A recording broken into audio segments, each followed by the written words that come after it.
जो जैविक खेती के लिए प्रसिद्ध है। चलिए आपको बताते हैं कि जैविक खेती आखिर होती क्या है। जैविक खेती का मतलब प्राकृतिक तरीके से खेती करना है, जिसमें किसी प्रकार का रासायनिक पदार्थों का उपयोग नहीं होता है। और शिवपुरी धाम एक ऐसा गांव है जिनको रासायनिक पदार्थों के बारे में पता ही नहीं है, रासायनिक खेती कैसे होती है उसके बारे में भी नहीं पता। तो आइए आपको बताते हैं शिवपुरी धाम को।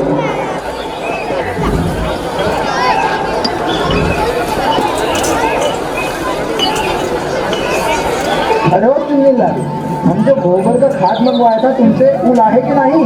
हाँ भैया लाए, शाम तक भिजवा देते हैं। और इंडिया के पापा खाना बन गया है, आके खा लो। हाँ भाग्यवान, आता हूँ।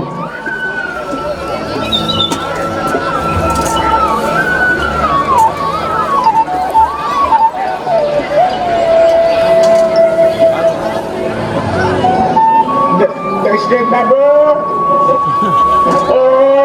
दशरथ बाबू कहाँ गए? अरे बुढ़बा, आगे आया बटन दिख नहीं रहा था? हीरा। अरे बंद करो और सुनो, सरपंच क्या बोल रहा था? क्या कह रहे थे बतिया?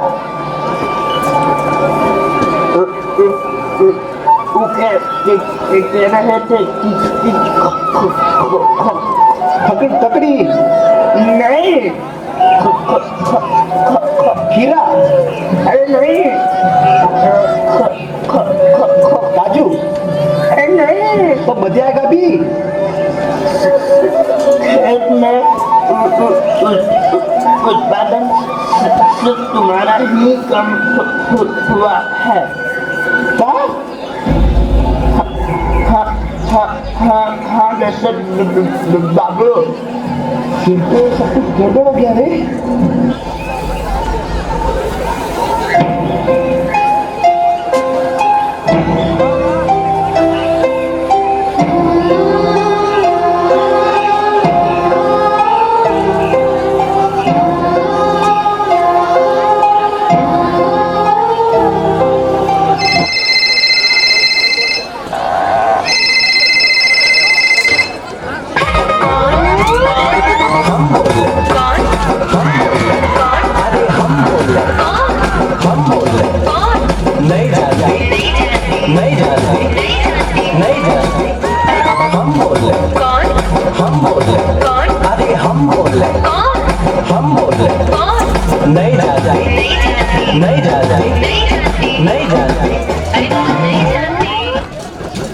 अरे दशरथ, हम बोल रहे तुम्हारे प्रिय मित्र मुकेश।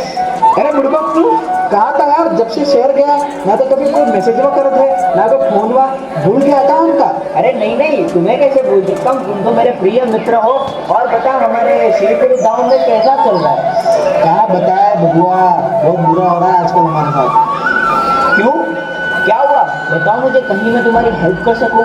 ये क्या कह रहा हो? हेल्प क्या होता है बे? अरे हेल्प नहीं होता है, वो हेल्प होता है। अरे हाँ, जो भी हो।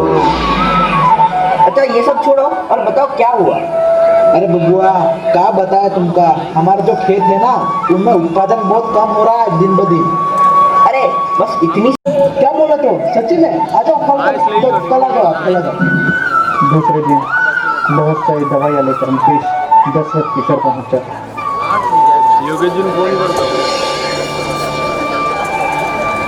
दशरथ, ओ दशरथ। हाँ आए।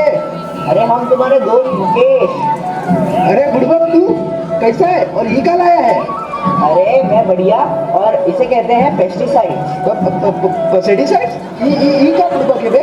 अरे पेस्टिसाइड्स नहीं, मैं तुमको कैसे बताऊं, ये तुम्हारे खेत के लिए दवाइयाँ हैं। अच्छा। मुकेश दशरथ को सारी दवाई के बारे में समझाता है और उसे लालच देता है कि इससे फसल में उत्पादन अच्छा हो।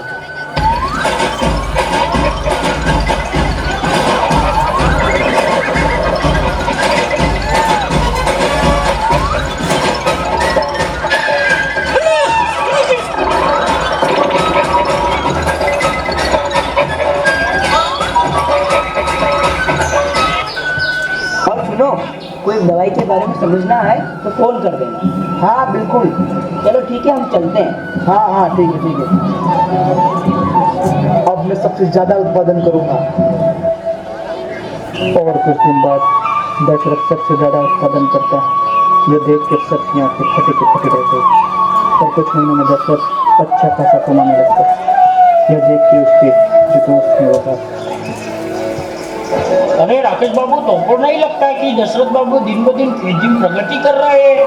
पहले तो ऐसा नहीं था। हाँ रमेश बाबू, हमका भी कोनो गड़बड़ लागत है, ताकि हमने भी उनको खेत में कुछ डालते हुए दिक्कत है। चलो जाकर उनको ही पूछते हैं, साथ में सरपंच साहब और मुखिया जी को भी ले चलते हैं। ठीक बा, जाते हैं, साथ में सभी को ले चलते हैं।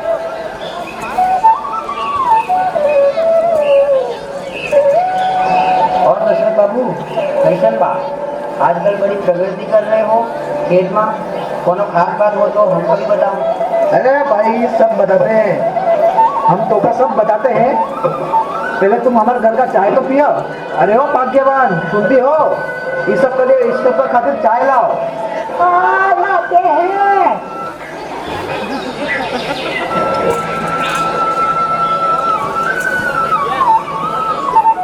हाँ अब बताइए, कैसे तुम इतनी प्रगति की है? अरे सुनो, हमारा जो मित्र है मुकेश वा, वो हमको दवाई बताए थे जिका खातिर हम अपने खेत में प्रगति किए। तो हमका भी उन मित्र से दवाई दिलवाओ। ठीक बा, दिलवाते हैं।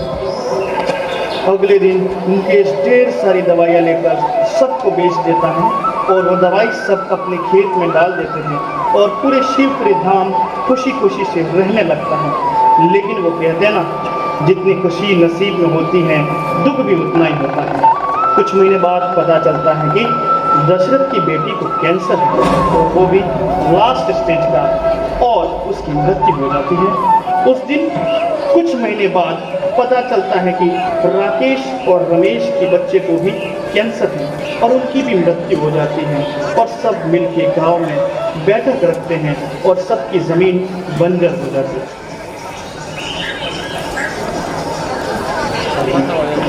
तो भाइयों, कुछ महीनों से हमारे शिवपुर धाम की दशा सही नहीं चल रही है। कोई समाधान भी पता नहीं चल रहा है। किसी के पास कोई समाधान हो तो बता सकता है। हमने तो कहा था कि पहाड़ी वाले बाबा से टाका बनवा लो, फिर हमारे सुनते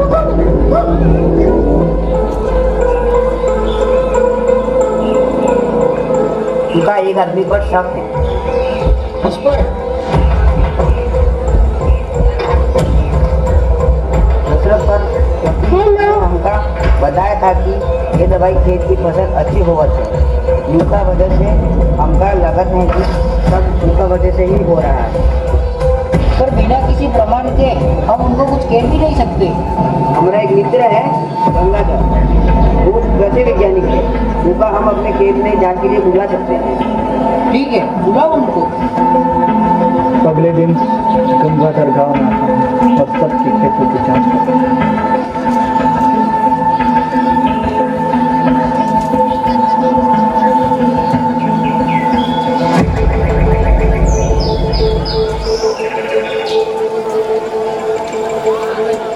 इन सब खेत के अंदर कुछ दवाइयाँ डाली थी क्या? हाँ साहब, हमने ये सब दवाई डाली।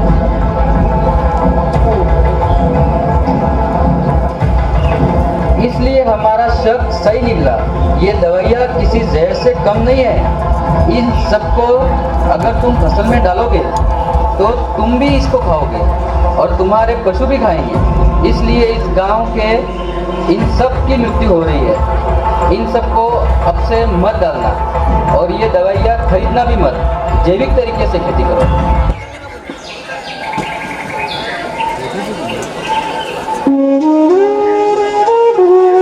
भाइयों, मुझे माफ करो, हमारे खातिर सब हुआ। दुर्भाग्य से दशरथ के खेत का धान मुकेश के घर पहुंच जाता है और मुकेश की पत्नी और उसके बच्चे उस धान को खा लेते हैं और कुछ दिन बाद उनकी भी मृत्यु होती है। जब मुकेश को पता चलता है कि उसकी पत्नी और बच्चों की मृत्यु दशरथ के धान खाने के कारण हुई है, तो वो शर्म और पछतावे के साथ दशरथ के घर जाता है और उससे माफी मांगता है। दशरथ मुझे माफ करो। तुम्हें पता है, तुम्हारे कि मेरे बीवी और बच्चे दोनों मर गए। मुझे माफ करो। तो ठीक है, ये जो हुआ इन सबसे हम सीख लेके आज प्रण लेते हैं कि कभी भी रासायनिक तरीकों से खेती नहीं करेंगे, और जो इस गांव में रासायनिक तरीके से खेती करता पाया गया तो हम इस गांव से उसे निकाल देंगे। और उस दिन के बाद सारे गांव वालों को गंगाधर ने इन सारी समस्या का हल बताया, और सब गांव वालों ने भी गंगाधर की बात मान खेती की और गांव में खुशहाली फिर से लौट आई। वो कहते हैं ना कि जितना नसीब में दुख लिखा होता है उतनी ही खुशी भी होती है। तो आइए आज से हम सब ये प्रण लेते हैं कि कभी भी हम सब केमिकल का उपयोग नहीं करेंगे और जैविक तरीके से ही खेती करेंगे। जय जवान, जय किसान। मेरी नींद को दिक्कत ना भजन से है ना आजान से है। मेरी नींद को दिक्कत ना भजन से है ना आजान से है। मेरी नींद को दिक्कत मरते हुए जवान और खुदकुशी करते किसान से है। अरे किसी के पाँव के छालों में दवा लगा कर तो देखो, किसी के बुझते चूल्हे में हवा लगा कर तो देखो। अरे किसान की मेहनत पर उंगलियां उठाने वालों, समझ में आ जाएगा तुम्हें मूल्य फसलों का। जरा फेसों पर भी सीसीटीवी कैमरा लगा कर तो देखो।